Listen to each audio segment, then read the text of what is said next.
Wouldn't you like to know the future? I know I sure would.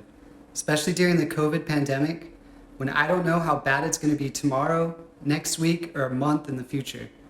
Especially if you're a manager at a hospital, grocery store, or anything else that needs to plan in the near future.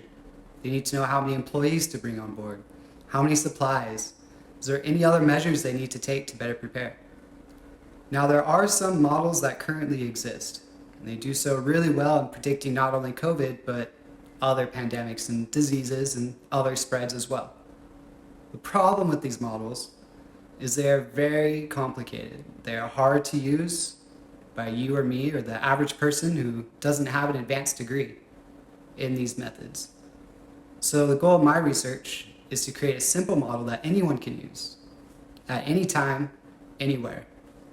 All you need to know how to do is multiplication and addition. I'll tell you how right now.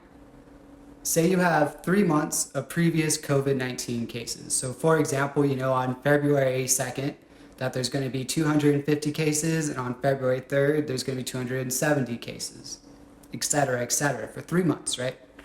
Okay. Now I'm also going to give you a set of numbers called weights, and I'm going to have one weight for each day. All you're going to do is multiply that weight by that many cases for that day, then do it for the next day, the next, and then add up all those values. So at the end, you're going to have one number, right? Now that one number is your final forecast. It's going to tell you how many cases to expect next week. Great, easy. Now the hard part is where my research really digs in, is finding out what the best weights are for you to use. And I do that using a technique called machine learning. Now machine learning just simply looks at all the possible cases and finds the best one. That's a good way of looking at it. So after I run some machine learning methods on this, I get a set of weights, which I tell you, these are pretty good weights. You can use these for your forecast. So you go ahead and multiply them. You get your forecast, see what it's going to be like next week. Now the graphic I have here shows the US COVID cases, and in the red slashes, the forecast of my model, the weights that I gave you.